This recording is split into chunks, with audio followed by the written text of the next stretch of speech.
वस्तु ज्ञान से अधिक प्रेम। अच्छा, प्रेम क्या है?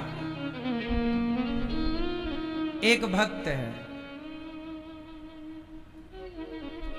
नाम है भक्त का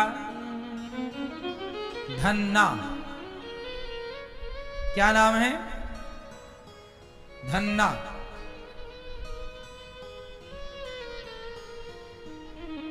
अब धन्ना नाम के छोटे से बालक हैं, उनके घर में कोई संत आए, तो वो अपने भगवान संत जी आए तो अपने भगवान शालिग्राम जी को निकाल कर नहलाकर पूजा करके भोग लगा रहे थे। तो धन्ना छोटा बालक था, संत जी के बगल में बैठ के बोला, गुरुजी ये कौन है? तो धन्ना से गुरुजी ने कहा कि बेटा ये तो भगवान है।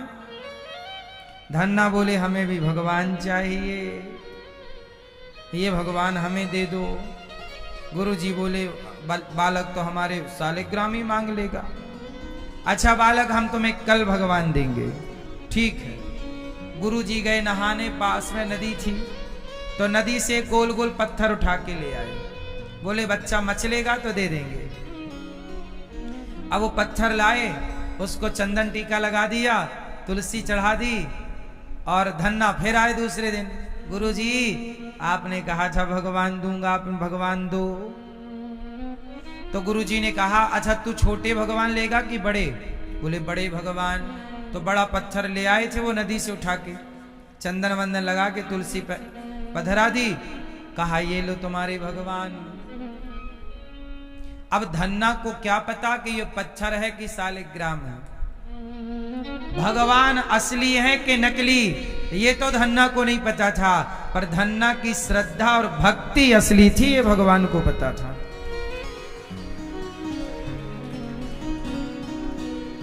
अब धन्ना वो पत्थर ले आया।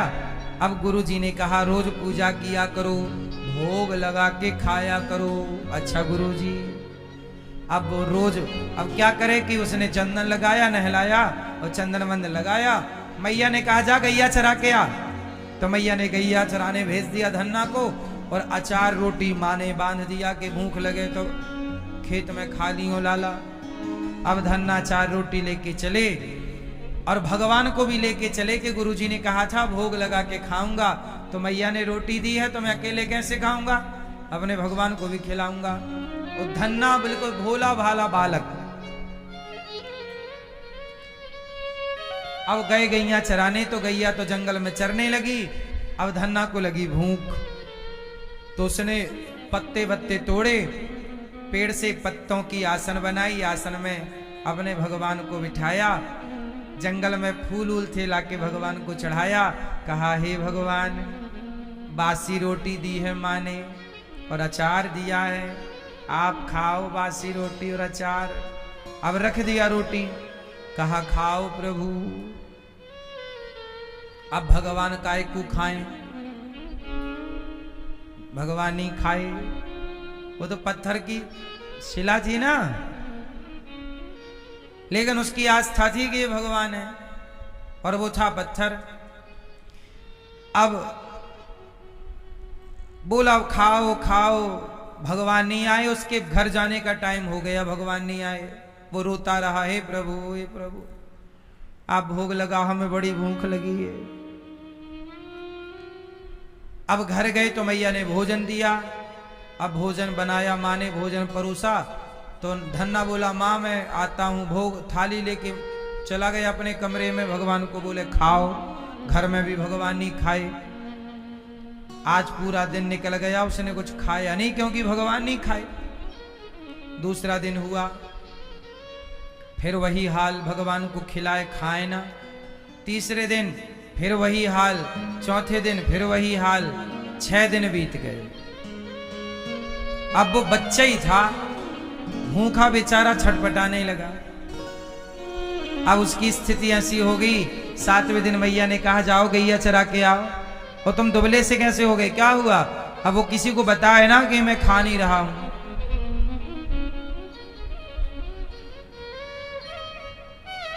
अब धन्ना 7वें दिन गैया चराने जंगल गया, उसे चला भी नहीं जा रहा है ठीक से, कमजोर पड़ गया ना, भूखा है। अब तो भगवान को रखा, कहा प्रभु क्या गलती हो गई नाथ, क्या अपराध हो गया, क्या हमसे पूजा करनी नहीं आती, क्या हमसे भोग लगाना नहीं आता? हे प्रभु हम कुछ जानते नहीं हैं।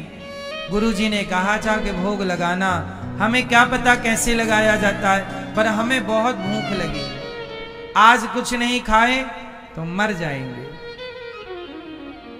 हे प्रभु आप भोग लगा लो, हम मर जाएंगे।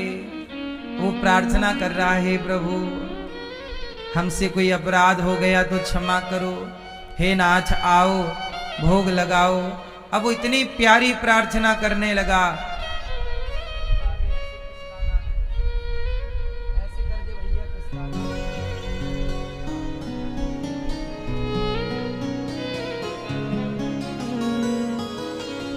अब भगवान धन्ना के प्रेम में, धन्ना बोला तो प्राण निकल जाएंगे प्रभु, अब हम मर जाएंगे।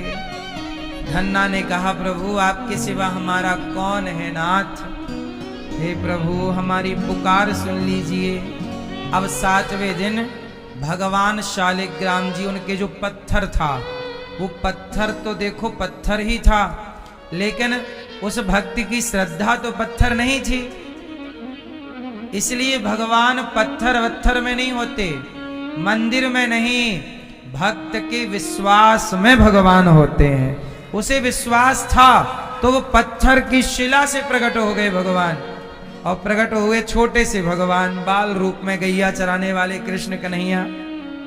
धन्ना से बोले धन्ना आज 7वां दिन है, तुमने कुछ खाया नहीं, पहले तुम खाओ फिर हम खाएंगे।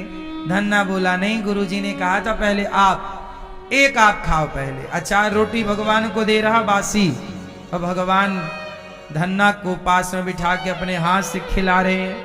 अब तो धन्ना खुश हो गया। भगवान बोले ऐसा करो तुम सो जाओ, हम तुम्हारी गैया चराएंगे। अब धन्ना खा पी के भगवान से मिलके, अच्छा प्रभु आप ही भगवान हो? हाँ हम ही भगवान हैं। अच्छा आ गए प्रभु, हम तो भूखे मर जाते आपके लिए। अब तो धन्ना भगवान को टुकुर टुकुर देखे। अब तो रोज का नियम बन गया, लाए रोटी और भगवान को बुलाए, भगवान आए और धन्ना और भगवान दोनों खेले। दोनों बच्चे थे, वो भी बालक और भगवान भी बाल रूप में, दोनों खेले दोनों। अब धन्ना सो जाए तो भगवान गैया चराए। एक दिन क्या हुआ, धन्ना बोला कि प्रभु ये बताओ आपकी क्या आज्ञा है, मैं क्या करूं? भगवान बोले कि सुनो धन्ना, तुम बहुत अच्छे भक्त हो, पर तुम ऐसा करो, तुम मेरे भक्तों की सेवा करो।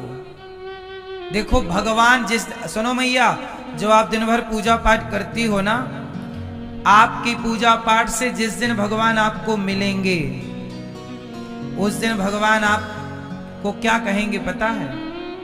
धन्ना को मिल गए भगवान, तो धन्ना से भगवान बोले कि तुम मेरे भक्तों की सेवा करो, तुम मेरे भक्तों की।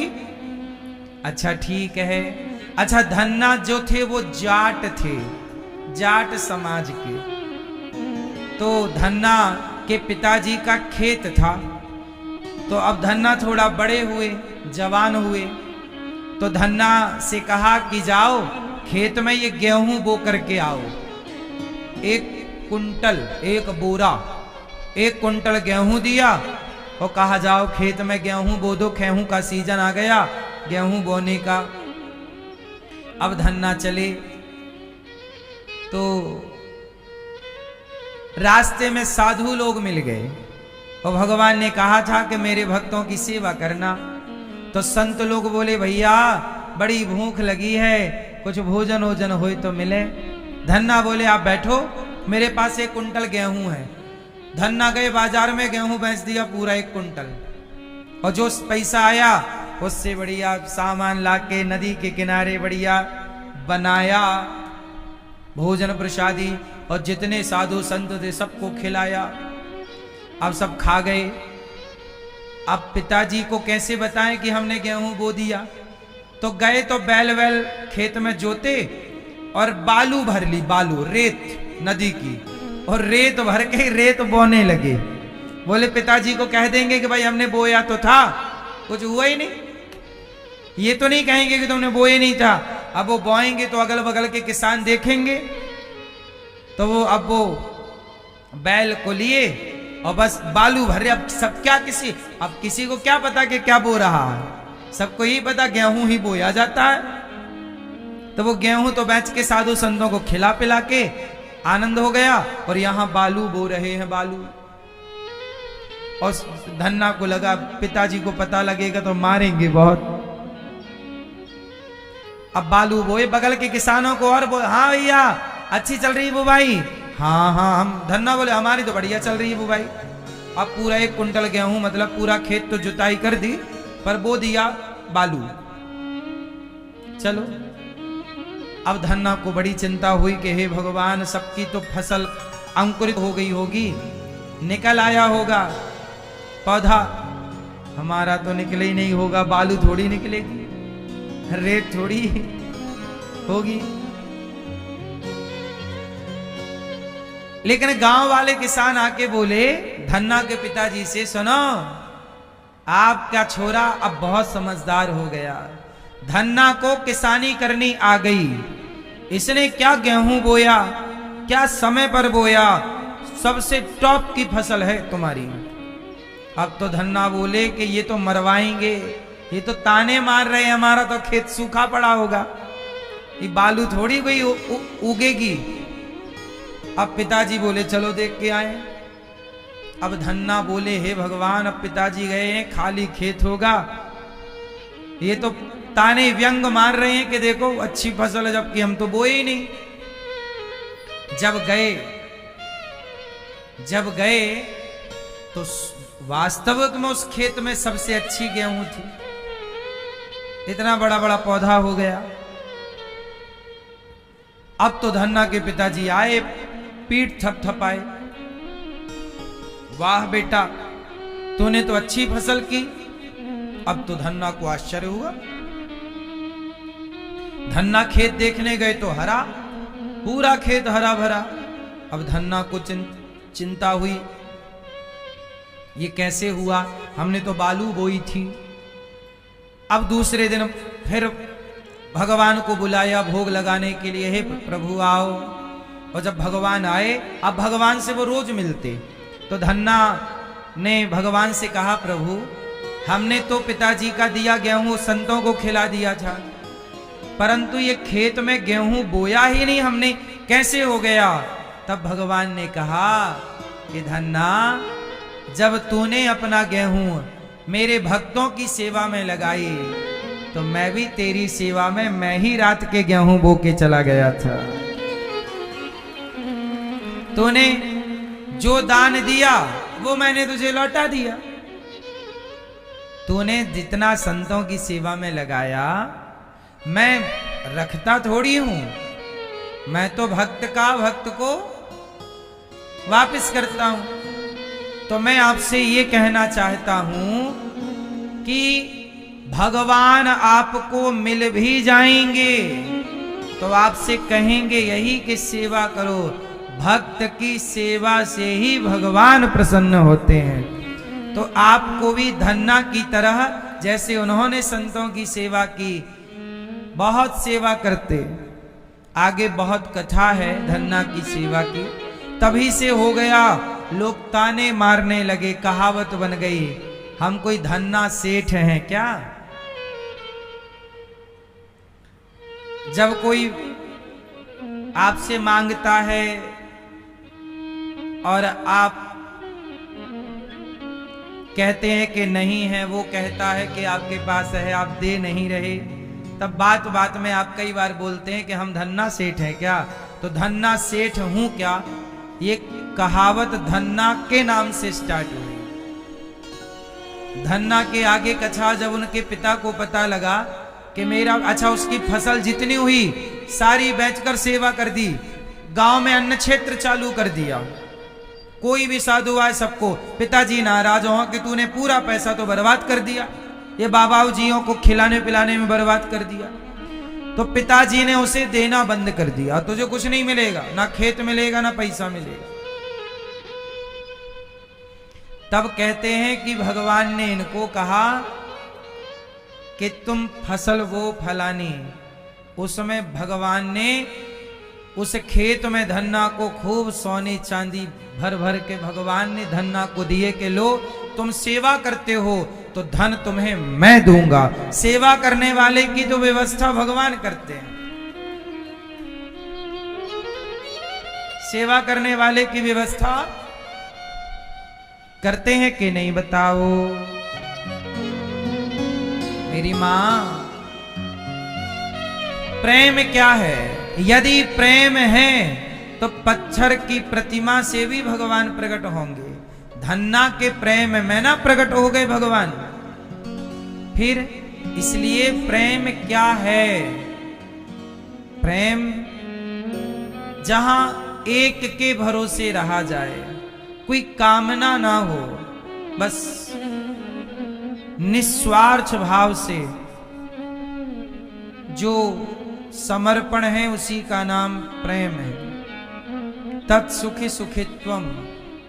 गोपियां भगवान से कुछ चाहती नहीं है, भगवान से कुछ नहीं चाहती, भगवान को ही चाहती हैं।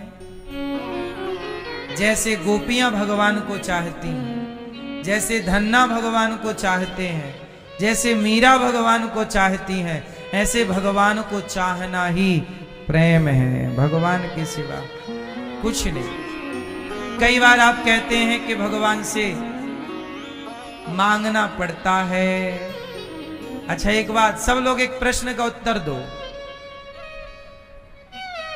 ये बताओ, आग के पास जाओगे तो क्या आग से गर्मी मांगनी पड़ेगी? जोर से, जोर से। आग से गर्मी मांगनी नहीं पड़ती, बस पास में चले जाओ, गर्मी अपने आप आपको मिलने लग जाती है। बोलो हाँ, जोर से। बर्फ के पास जाओ तो ठंडक मांगनी नहीं पड़ती, अपने आप आपको शीतलता प्राप्त होने लगती है। केवल समीप जाओ, आग के पास जाओगे गर्माहट अपने आप आने लगेगी।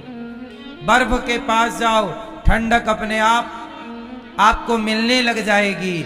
ऐसे ही भगवान के समीप जाओ तो सही, कृपा अपने आप होने लग जाएगी। मांगना नहीं पड़ता। आप लोग पता नहीं मांगने पे ज्यादा भरोसा करते हैं। हम कहते हैं आग से गर्मी कौन मांगता है? क्या नहीं मांगते तो नहीं मिलती? जोर से।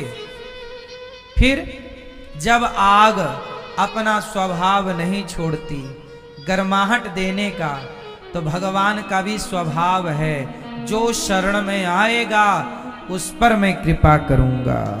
आप जाओ शरण में, मांगो ना। बिन मांगे मोती मिले, मांगे मिले ना भीख। भगवान से गोपियां प्रेम करती हैं, और जहां प्रेम हो वहां कोई डिमांड नहीं, कोई चाह नहीं, इच्छाएं नहीं। उद्धव जी आए,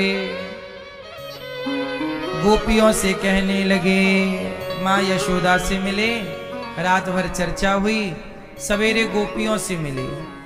गोपियों की और उद्धव जी की बात हुई। क्या बात हुई? गोपियां कहती हैं, उद्धव जी, अच्छा गोपियों को तो ये लगा कृष्ण आए हैं, बड़ी खुश हुई। बाद में पता चला कृष्ण नहीं, ये तो कृष्ण के मित्र उद्धव हैं। क्यों आए हैं उद्धव? तब उद्धव जी ने कहा, हम आपको समझाने आए हैं। क्या समझाने? बोले आप रोया ना करो। गोपियां बोली, गोपियां कह रही हैं, लौटे न आए, लौटे न आए श्याम सखीरी, परदेसवा में छाए जी। लौटे न आए श्याम सखीरी, परदेसवा में छाए जी। मतलब लौट के नहीं आए, परदेश में छाए हैं। वादा कर गए मोह से कन्हैया, बिछड़ी फिर रही बन बन गईया। रो रो थकी यशोदा मैया जी, नैनन आंसुआ टपक रहे हैं, नैनन आंसुआ टपक रहे हैं। कब लोगेल निहारो जी, कब लोगेल निहारो जी। कब तक गैल मतलब कब तक रास्ता देखे, आए नहीं। उद्धव जी बोले वो नहीं आएंगे। क्यों नहीं आएंगे? हमें भेजा है, हमें। तुम क्यों रोती हो उनके लिए? वो भगवान है, उनके लिए रोया नहीं जाता, उन्हें ज्ञान से पाया जा सकता है। ध्यान करो, ध्यान से भगवान को पाओ। क्या रोती हो पागलों की तरह? अच्छा एक बात बताओ, भगवान के लिए रोना चाहिए कि नहीं रोना चाहिए? रोना सही है कि गलत है? हाँ, छोटा सा बच्चा जब उसे खिलौना नहीं मिलता, कोई वस्तु नहीं मिलती, तो छोटा बच्चा क्या करता है? छोटा बच्चा रोता है। जब छोटे बच्चे को कोई वस्तु नहीं मिलती तो बच्चा रोता है, और रोता है तो उसकी माँ, उसके पिता उसे वो वस्तु दिलाते हैं। जरा सोचो मेरी माँ कि बिना रोए बच्चे को खिलौना नहीं मिला, तो बिना रोए भक्त को भगवान कैसे मिलेंगे? इसलिए गोपियां रोकर हमें और आपको बता रही हैं कि भगवान को पाना है तो हमारी तरह प्रेम में रोना होगा, हमारी तरह उनकी याद में रोना होगा। एक सखी रो रही है, आए नहीं कृष्ण, अब हम जी कर क्या करेंगी? अब हम मर जाएंगी। क्यों मर जाएंगी? आए नहीं तो किसके लिए जिए? दूसरी बोली ना, मरना नहीं, आएगा। कहा है कन्हैया ने, आऊंगा, आशा रख पगली आएंगे, आशा रख पगली आएंगे, आशा रख पगली आएंगे। हरि आएंगे, हरि आएंगे, प्रभु आएंगे, प्रभु आएंगे, हरि आएंगे, हरि आएंगे। आशा रख, आशा रख, जय हो, आशा रख पगली आएंगे, आशा रख पगली आएंगे, आशा रख पगली आएंगे, आशा रख पगली आएंगे। हरि आएंगे, हरि आएंगे, प्रभु आएंगे, प्रभु आएंगे, हरि आएंगे, हरि आएंगे। आशा रख, जय हो, आशा रख, जय हो, आशा रख पगली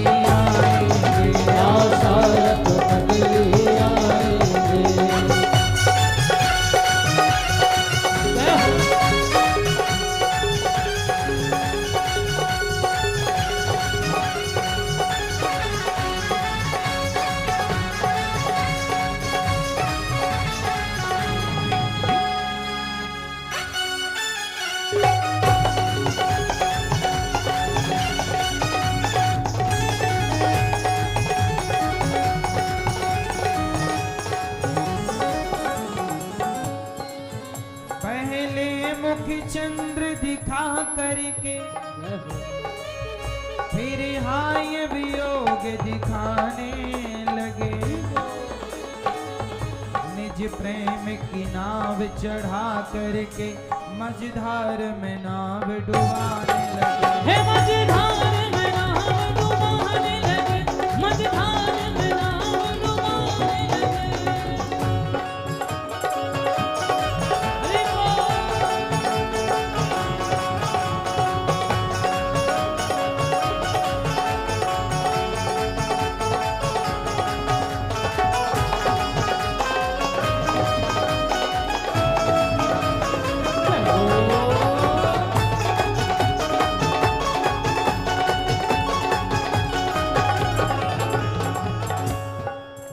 बस एक ही बार हंसा करके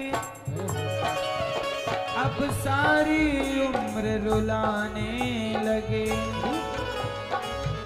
करुणा करनी तो दूर रही, करुणा निधि होके रुलाने लगे। करुणानिधि होते रुलाने लगे, करुणानिधि होते रुलाने लगे। हरि आएंगे हरि आएंगे, प्रभु आएंगे, प्रभु आएंगे। हरि आएंगे, हरि आएंगे। आशा रख, जय हो आशा रख, जय हो आशा रख पगली आएंगे। आशा रख बदले आएंगे।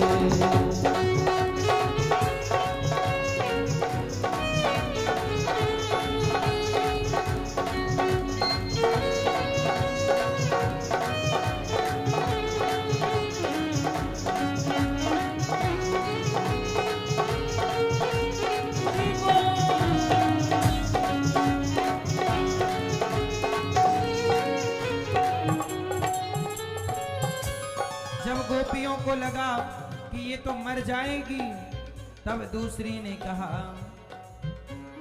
वो आता होगा, वो आता होगा, वो आता होगा। वो आता होगा। कैसे आएगा? क्यों? गोपी ने कहा मैंने मोहन को बुलाया है, वो आता होगा। वो मैंने मोहन को बुलाया है, वो आता होगा। मैंने मोहन को बुलाया है, वो आता होगा। हाँ मैंने मोहन को बुलाया है, वो आता हो। हाँ मैंने मोहन को बुलाया है, वो आता होगा। हे मैंने मोहन को बुलाया है, वो आता होगा।